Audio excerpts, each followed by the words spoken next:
If you live in a world of Divin Whitehearts and you're this guy right here, you're gonna be forgettable. And just like in this game, there are 5 mechanics that Wizard101 and King's Isle has pretty much just forgotten about. They've implemented, they've maybe done a lot of stuff to promote it, and then they just moved on. Today we're gonna be counting those down, and obviously, this is gonna be my opinion, so if you disagree, let me know your top 5. But anyway, number 5. So how could I not start in the underwater world of Celestia? Unfortunately, it feels like I'm here with every negative top 5 list I make on this game, and this video is no exception. Because the thing that Wizard101 forgot in this world is right over here. You guys knew it was gonna come, but probably you didn't expect it to come this soon. The Moon School is overly forgotten. If you guys don't know what polymorphs do, you morph into a specific creature and you get some different stats and you do not maintain your current stats. You get new health, new resist, new boost, new cards, new almost everything. And while this is situationally helpful against some bosses that maybe you don't have a prism for, oh wait, just use a prism. There's no situation where polymorphs would be good. Most of them only have resist to one school and still boost on another. So even if they have a little bit more health than you do at the time that you get them, they're still never going to be good because your Zeus's gear is almost always going to be better. Moon Magic made like a brief resurgence.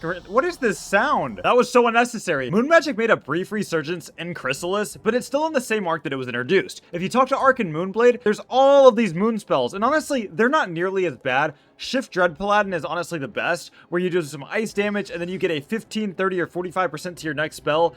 If it wasn't just 15 and it was only 30 or 45, it'd be a little bit better. But for 3 pips, it's not that bad. The problem is, there's just no situation where moon spells would be good. If you're in Chrysalis going against, what, 4,000 or 5,000 health minions, you can't polymorph into a Gobbler and hope to do any damage. Because the highest damage spell card that it has is this.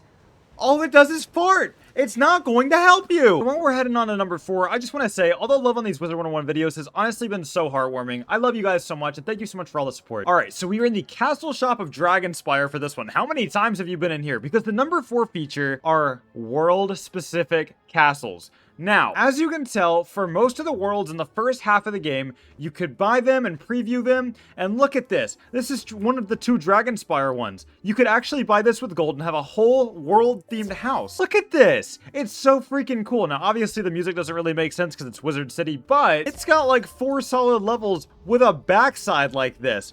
What kind of house is this? The lava looks a little rough, but that's okay. I don't know. For me, it just was really cool because it felt like I was...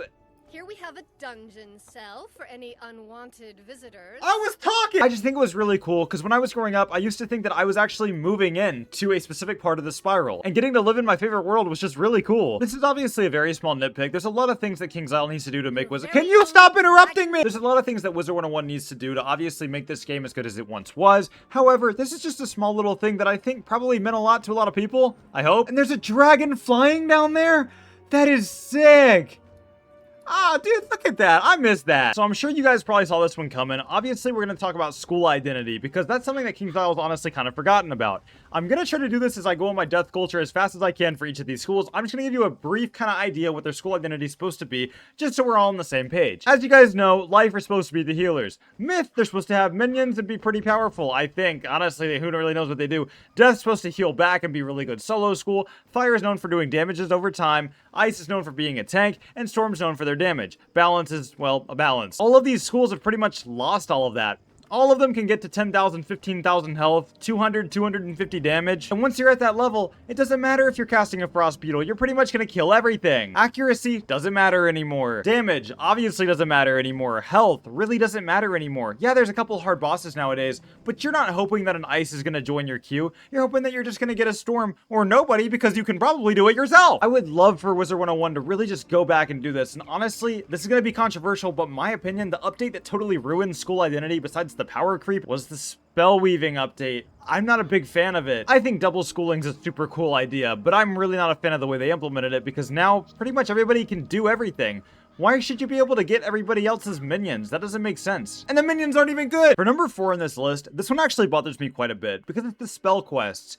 I cannot stand that they removed this. This is by far my least favorite change that they've made because it makes us feel like we're not on an adventure anymore. You guys know the drill. It used to be the case that you went and fought a big old boss at your school and then you summoned like a monster or whatever. It didn't really even have to do with the spell card. And then you unlocked it. You almost were taught it. It was super cool. But now you go to somebody's laboratory. It's almost like they stick a USB up inside your butt and you get taught a new spell. That's not fun. That doesn't make me feel like a wizard. That makes me feel like a hard drive. I don't like it. And I know some worlds aren't like this. Some of them still have, the spell quests, but it's not that hard to even just give us all the same boss. Just code a couple more quests in to make it feel a little bit more like an epic journey. I don't like going to Malvarf Dawn Trap or whatever the caramel guy's name is and getting taught a super strong spell from a guy that I don't even know at the start of Caramel. It doesn't make any sense. Anyway, I guarantee the next one you guys have probably long forgotten about, so let's just get to that because now I'm getting sad. Hey guys, Robin Editing. I just wanted to tell you guys there's something on this list that I kind of forgot to mention because I only remembered it in editing,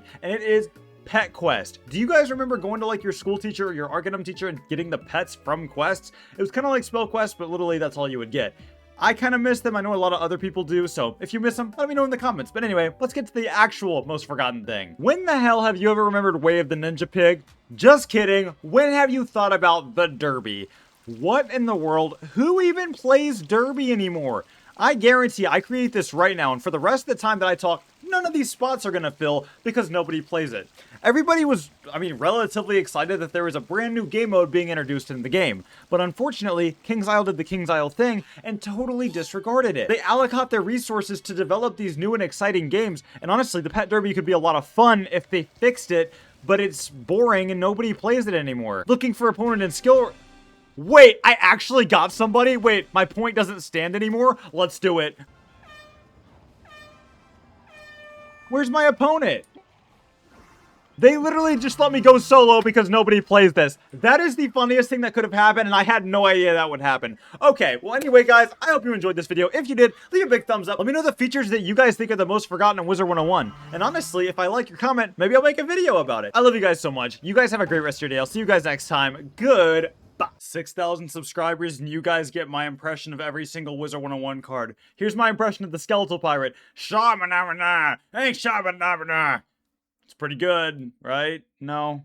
Like and subscribe. I love you.